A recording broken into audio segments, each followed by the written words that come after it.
Umat Allah ini berkati Tuhan Yesus Kristus, bersyukur kepada Allah untuk semua kebaikan, kemurahan dan cintanya. Bersama dengan saya Pendeta Dr. Anas DTA dalam program Preministry, kita akan merenungkan firman Allah yang sejuk, yang membuat kita semakin bertumbuh, berakar dan berbuah di dalam Kristus Yesus Tuhan kita. Di seri kedua khotbah dengan tema utama membangun masa depan cerah bersama Tuhan, saya menekankan bahwa masa depan cerah melalui hikmat Tuhan. Membangun masa depan cerah bersama Tuhan, seri ketiga, tekanan utamanya bahwa masa depan cerah oleh pimpinan Tuhan. Mari kita lihat Amsal 19 ayat 20, firman Tuhan menyatakan, dengarlah nasihat dan terimalah didikan, supaya engkau menjadi bijak di masa depan. Masa depan menjadi cerah karena kita dipimpin, diatur atau dididik Tuhan. Bijak di masa depan dimaknai bijak sampai akhir hidup atau akhir hayat. Dapat terjadi karena mendengarkan nasihat atau menerima didikan. Orang yang demikian dari awal harus mau diajar atau diperintah, mau dinasehati dan ditegur sejak masa muda. Ingat, apa yang akan disimpan untuk musim dingin harus dikumpulkan di musim panas. Demikian pula, bijak di masa depan terlihat karena sejak masa muda sudah dididik atau dinasehati. Masa depan menjadi cerah karena kita sejak masa muda memberi diri untuk dipimpin, dididik untuk menjadi pribadi yang bijaksana. Umat Allah yang diberkati Tuhan, setiap orang percaya tidak boleh menolak didikan atau pimpinan Tuhan. Ayub 5 ayat 17 berkata, sesungguhnya berbahagialah manusia yang ditegur Allah. Sebab itu janganlah engkau menolak didikan yang maha kuasa. Orang yang berbahagia atau bermasa depan cerah adalah orang yang rela ditegur, dididik, dipimpin Tuhan. Kita harus mengetahui perbedaan antara hajaran, teguran, dan hukuman, serta menghargai manfaat dari tindakan hajaran atau teguran, kebapaan yang dilakukan oleh Allah untuk kepentingan masa depan yang cerah. Setiap orang percaya yang menerima didikan atau dipimpin Tuhan akan menjadi pandai.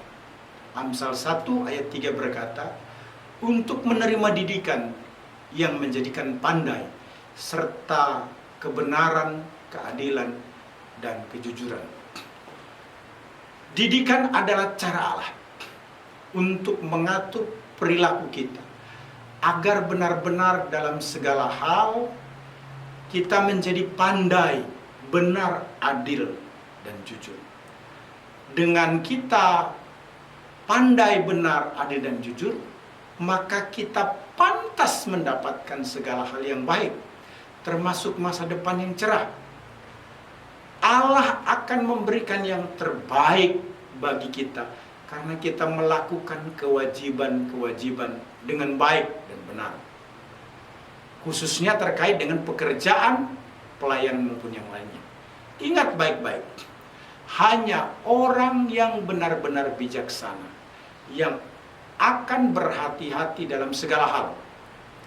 Kehati-hatian akan tetap ada dalam setiap kehidupan orang percaya, karena itu merupakan komitmen untuk tetap diajar oleh firman Allah sehingga menjalankan kebenaran, keadilan, dan kejujuran. Setiap orang percaya memiliki masa depan yang cerah karena berkat Tuhan. Amsal 10 ayat 22 berkata, berkat Tuhanlah yang menjadikan kaya, susah payah tidak akan menambahinya.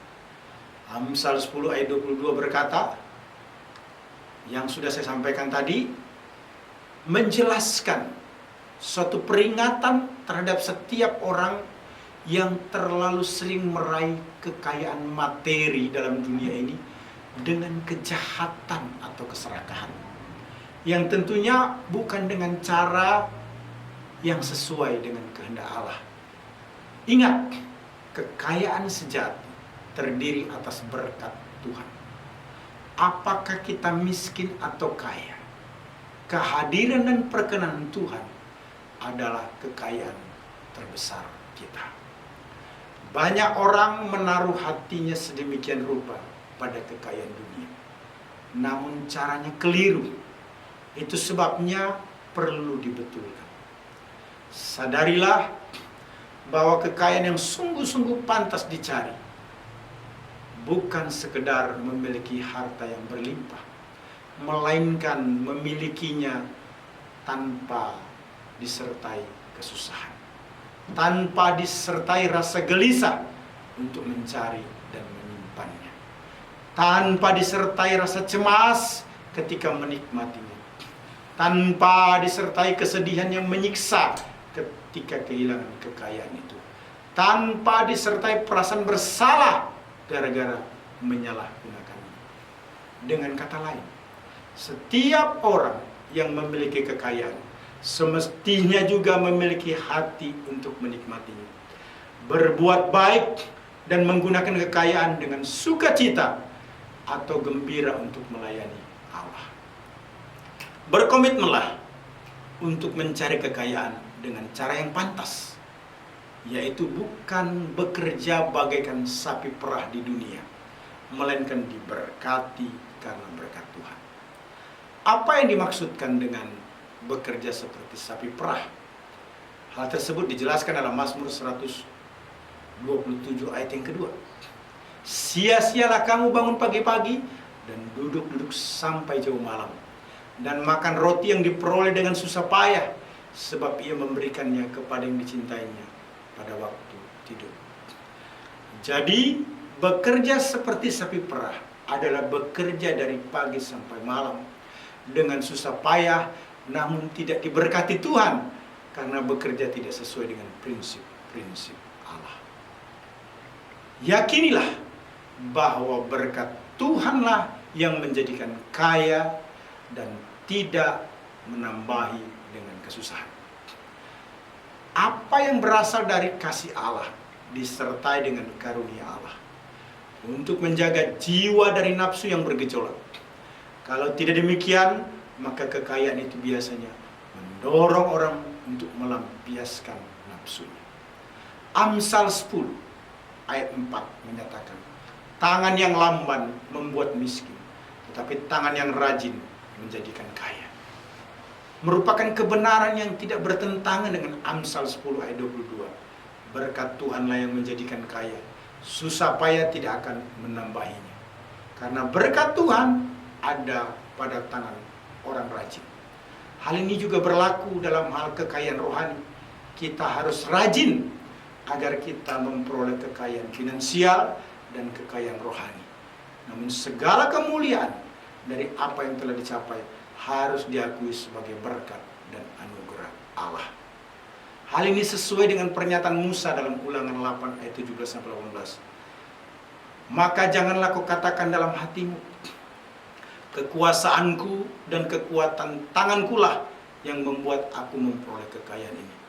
Tetapi haruslah engkau ingat kepada Tuhan Allahmu, sebab Dialah yang memberikan kepadamu kekuatan untuk memperoleh kekayaan, dengan maksud meneguhkan perjanjian yang diikrarkannya dengan sumpah kepada nenek moyang seperti sekarang ini.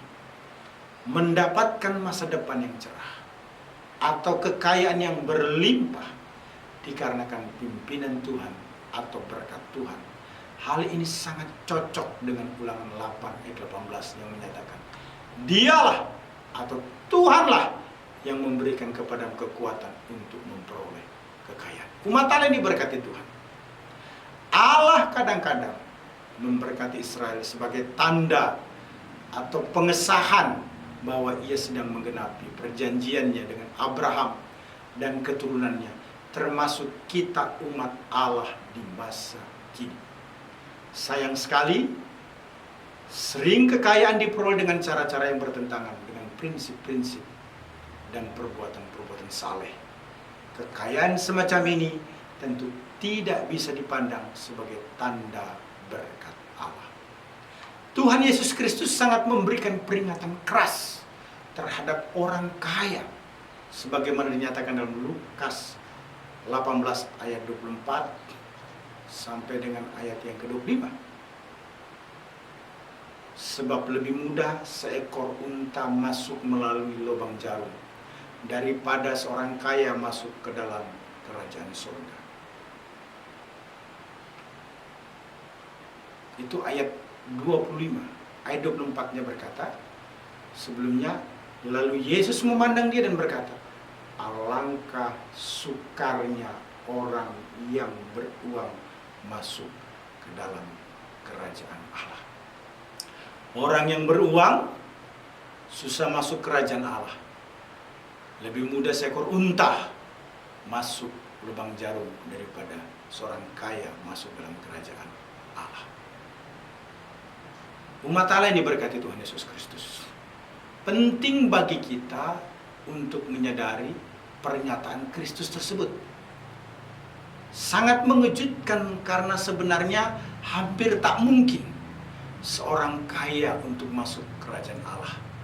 Jika orang kaya tersebut memperoleh kekayaan dengan cara yang tidak benar atau bukan merupakan berkat Allah.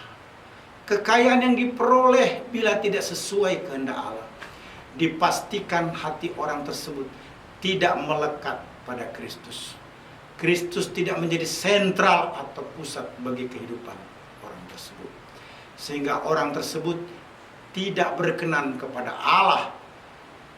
Juga cara-cara yang digunakan untuk memperoleh kekayaan tidak sesuai firman Allah. Maka sesungguhnya orang yang demikian tidak bisa digolongkan membangun masa depan yang cerah bersama Tuhan. Masa depan cerah dapat kita raih tentu oleh pimpinan Tuhan.